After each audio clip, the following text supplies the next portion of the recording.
Hey traders, David Frost, my strategic forecast, here for another episode of Common Sense Market Analysis. Today is Monday, December 2021. We're looking at a daily chart of the SPY or Spider, which is the proxy for the S&P 500. What do we have on the docket today?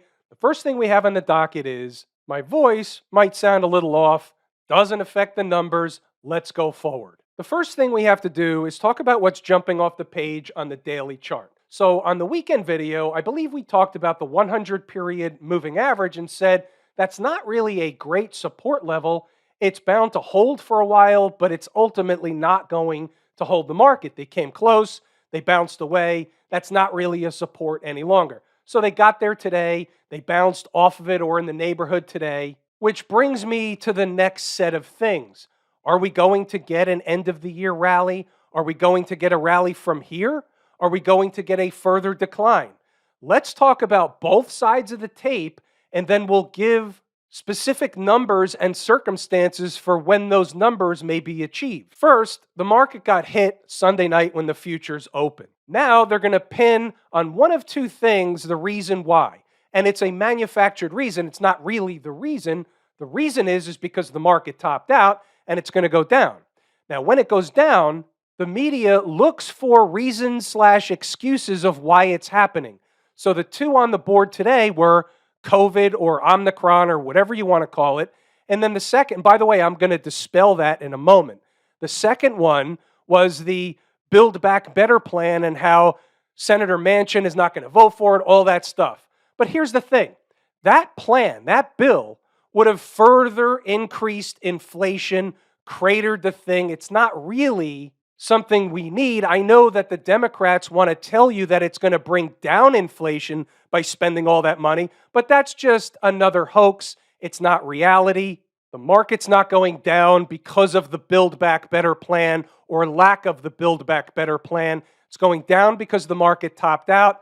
That Build Back Better thing was a joke. They got fake numbers. They got all kinds of stuff. You don't even want to know the details. Let's get over to the other thing. Let's get over to the COVID Omicron deal and whether or not that's the reason why the market's going down. Now, I heard late in the day, looking for material on days like today, so they said on Tao TV, quote unquote, oil is getting hit because of the Omicron variant. Now, we're taking a little detour here, and we'll get back to the S&P 500 in a moment, but let me bring up something else. So at the end of the day, oil was down about $1.68 today. It's down at around $69. Fair enough. Doesn't mean much. Let's go further. So here's what I want to point out. If, in fact, oil was down because of the Omicron variant, then it would make sense that the airlines would be down, the cruise lines would be down, hotels would be down, all that stuff would be down because it's really in the same bucket. If people aren't going to be using oil, they're not going to be traveling, they're not going on the airlines, they're not going on the cruise ships. Well, let's find out if that's true. Carnival Cruise Line up over 3% today. Relative strength. When you see a stock that's up on a big down day, that's relative strength, and you pay attention to that. Was Carnival an outlier? How about Norwegian up 2% today? American Airlines up 2% today. Relative strength. Delta was down. It was down 19 cents. That's flat. It's a rounding error. It did not get hit with the market. UAL, United Airlines, up almost 1% or 0.75%. Again, relative strength. So let's go back to the Omicron. Is that the reason the market was down? Is that the reason oil was down? Absolutely not. It's a freaking joke. Now, let's get back to the S&P 500. We're going to take a look at those lines, 453.45, 452. What do those represent? It represents trades that happened inside the numbers today. The first one was for at least 10. Some traders got up to 15 points. That's S&P handles, ES points, however you want to look at it on that trade. The second one, even better. Depending on how a trader traded it, it was right around low of day. You see a theme that happens day after day. We don't catch low of day all the time, but we catch low of day or around the low of day a lot. When we get inside the numbers, I'm going to explain why that is, or at least one of the things that contributes to looking for and finding low of day. Doesn't work all the time, but it works a lot. By the way, tomorrow on the 21st is another tinfoil hat event. What does that mean? At least in the short term, I wouldn't necessarily be surprised to see the market turn and rally up a little bit after the decline over the last couple of trading days. This is the way the market works. It goes back and forth, ebb and flow, up and down. Remember, we talk about this all the time. Market's going to rally again, and it's going to make everybody believe we just found a low, we're going to have new highs, everything's fine, blah, blah, blah. That will happen the entire way down.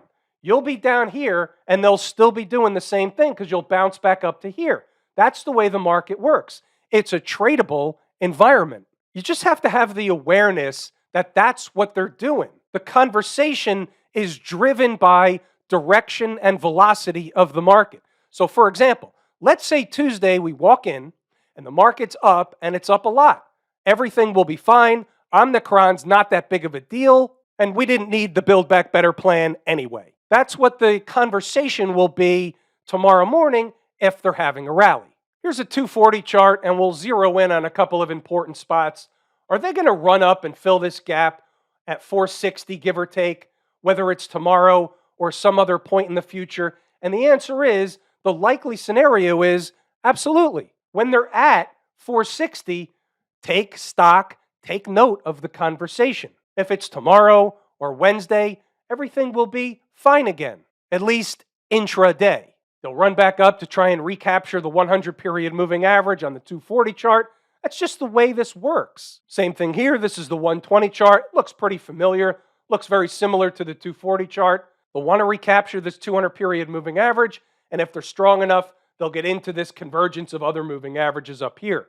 We'll see what happens in the morning hours. That's something that Inside the Number members will have a beat on in terms of direction, numbers, resistance, support, all that stuff. And by the way, most importantly, where is the trade? And you can see based on the hourly chart, this was the zone. There was actually another number that they came up a few pennies short today.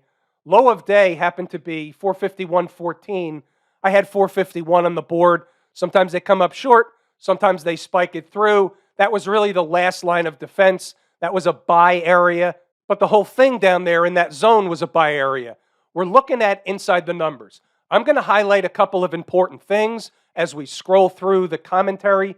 We're going to circle back to Stocks on the Move. Let's get the lay of the land and the early thoughts. We had a happy Monday on our hands. We're waking up red. They're killing the tape to start the week. We'll leave the reasons and excuses to those more qualified to make stuff up. Let's get the right Southern numbers. There are two we need to be concerned with in the early going. 453.42 is a gap left open from a couple of weeks ago. There's another spot down around 451. We just talked about that. If visited sooner than later, they should have a reaction back up in the other direction. What if they turn around? And this is referencing the pre-market, meaning turn around, not go down, but go up by the opening bell, and so on. The bulls would need to recapture the same area we just talked about, 460, for a repair operation to take place. This is what we signed up for. Expect big swings in both directions. Stocks on the move. Traders need to be aware during the morning rush hour, stocks can and will spike through their prices. And they won't all hit their numbers. We need to focus only on the ones that are approaching the spot. Just something you need to keep on a sticky note each and every day. Now we get closer to the opening bell. We're at 9:15. They're going to whip back and forth at the open. It's kind of like, just be ready for it. That's what's going to happen. 458 to 459.75 or so can be magnetic if there's a rip your face off rally. If they kill them, the zone between 453.45 and 451 is where they'll likely bounce the market if reached on a straight shot. Now keep in mind, that's a wide zone. However, when the market has an increase in volatility, we have to expect bigger swings than normal. And especially at the opening bell, when you have a flood of volume, you have to have a wide zone. You don't know exactly where they're going to stop. Sometimes I do, but I have to have a zone, especially in the early going. Once the market quiets down a little bit, we narrow down the zone, and you'll see that later. Let's scroll up a little bit, see what else we have. 920 for those interested. QQQ, 376, give or take, down to 370, 390 is a zone where they should find support and bounce if reached without eating time off the clock. They came up about $1.50 short on the cues, but so be it. You put it up on the board, you never know, could have produced a really nice trade. Okay, 932. If reached sooner than later, I'll start a long position of about 30% of the normal or full position at around 453.50, give or take. I'm willing to add down to 451. What I'm saying here is I'm willing to buy 2 or 3 times because I know they're going to bounce from within that zone. That's the way the market works using the 80-20 rule the majority of the time. Expect swings in both directions. Now, they bounced a little bit, and I'm saying they'll be back down to run some tests in the zone under 453.50. Now, it's pretty simple. You don't know if they're going to bounce right away at the gap or come down to other numbers. So what you'll see later in the notes is I put up a 452 in there. We had the 451. You can see this was the zone. This was the one they bounced from. And by the way, just in case you're wondering, the 453.45, 453.50, give or take a couple of pennies on either side. What happened was, as they're jockeying for position, you can see they pop back up. It doesn't look like much on a 5-minute chart, but the high in this candle was 454.52. There's your 10 S&P handles. If you bought lower, you got more. Just as suspected, they came back down. A few minutes later, they're back. It's now showtime for the bulls to bounce the tape. Could take some time. They could test some of the lower stuff, but it's going to work. Make sure you book profits along the way. You know that routine. By 9:43, you had your first morning trade on the books. 10 S&P handles booked. Let's keep going. Some targets on the upside. You can pause the video, read the notes, go back to the chart to double check the work. Now, they're coming back down. So now you have a secondary trade on your hands. They hit the first number, they bounced, they came into the zone, they bounced. Now they're coming back down. Now we have to lower the number. Now it's between 452 and 451 if reached sooner than later. That's the 950 post. That's another trade. We're back to the chart. You can adjust the visual. 452 is now the bottom line. That was the secondary trade down to 451. They almost got to 451. Low was 451.14, and the rest is history. You see what happened.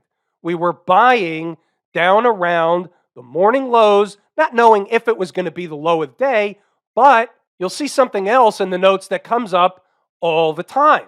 Read the notes, pause the video. I'm going to point out a couple of things, like, for example, what are we looking for as the morning grows on? They have got some unfinished business down there. If they get above the high of day, those are the two sides. You need to read the stuff and go back to the charts to double check and understand what we're looking at. Now, here's what we were just referring to. 1022 post. Now my focus turns to the morning low. Where and when? We don't know, but here's what I'm looking for. A new low down around the zone between 452 and 451. If they don't do it, so be it. If they do, it should represent a buying opportunity. Watching for it. That's the 1022 post. Let's get our faculties. Here's 1035 making a low of 452. Now they came lower, but we know what we're watching out for before it happens. We want it in the zone. Doesn't mean I'm buying 452. I'm buying below 452. Did that work? You better believe it. So there's 2 bona fide S&P trades before 10:30 in the morning. That's what you're signing up for. We don't know exactly what's going to happen walking into the day. However, if you have your numbers and you're prepared, you show up in uniform, ready to go, you're ahead of the power curve. I'm going to scroll up, pause the video, read the notes, go back to the charts. You saw what happened with the market. There's a lot of commentary here. I suggest you read it because you can learn stuff. It's not just the numbers. It's what's happening in the market. What happens if they do one thing, then we can open the door for something else. They don't do the other thing. Maybe they go back and test something else. It's concepts. You have to read the stuff and understand what I'm looking at. It's like the market is operating in steps. Go up one step, it opens a door for something else. Go down one step, it opens a door for something else. Here we've got 454.25 as the prize for when they get going. That's where they really want to head to. It doesn't have to be the end of a rally, but that's a minimum required target. Top line, 454.25. They hit it over here in the afternoon, 2:20 in the afternoon. They sold off. Came back to it and popped over it by the end of the day. But that was an important spot. Know your numbers. And by the way, if you're trading in the S&P 500 without this information, I'm curious to know how you're doing. Pause the video, read the notes, go back to the charts to double check the work. There's a lot of stuff in here. I'm not going to feed you everything with a silver spoon. You have to do some work. We had a laundry list of stocks on the move today. The market was moving. It only makes sense that you're going to have a lot of stuff going on. So we only had 2 hit their price objectives. Why is that? Well, we don't really have a reason other than the fact that when volatility expands, I have to put numbers on the board that aren't necessarily close by. You don't know what's going to happen at the open. So 2 of them hit. That's okay.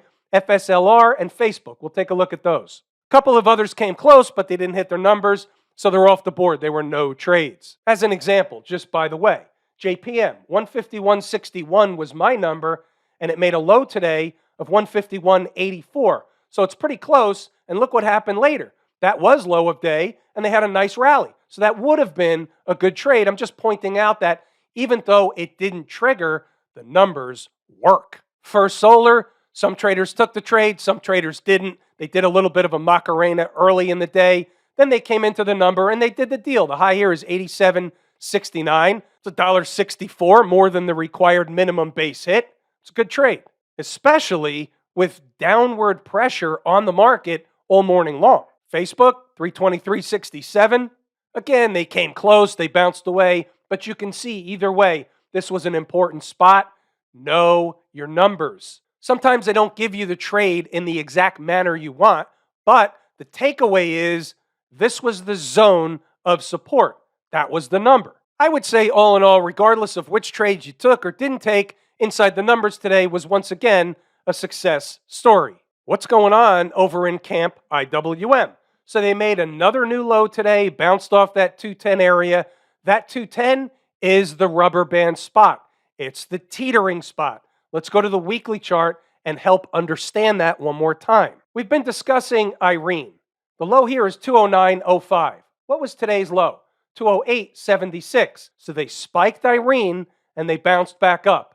Once they give up Irene on a weekly close, not daily close, weekly close, that's all she wrote. They're going to fight it. That's just the way the market works. Just to put this in perspective, here's the monthly chart. Where were we last month when we were breaking out in the IWM, or they were breaking out? The high was 244.46. We're now at 212. That's a big move. If the market bounces for a while, a day, 2, 3, whatever it is, the IWM will certainly get a bounce just the same. They'll want to try and get back to the moving averages. Even though where they are, they'll still try and get back to 2.25. Can't tell you exactly when, but they're going to try for 2.25. Think about this. Let's say tomorrow, just for a hypothetical, let's say they have an update tomorrow and they start getting above 215, 216. We're going to be talking about 220. That'll become a target. And if they get above 220, guess what? 225 is the target. What about the folks down at the transportation department? This is interesting. So we talked about this breakup candle low last week. They were holding it, and I said if they give it up, then we have another one right behind it. What happened today? They ran a test of the other one. The low here was 15,472, and here they made a low today below that, 15,423, and bounced back. Funny how that works. How about the folks out in Silicon Valley, the Q people? We had that zone of 376 down to about 374. They didn't get there today. They may get there in the future. They will get there in the future, but we don't know that it's the same trade depending on when they get there. Tomorrow, it's likely support.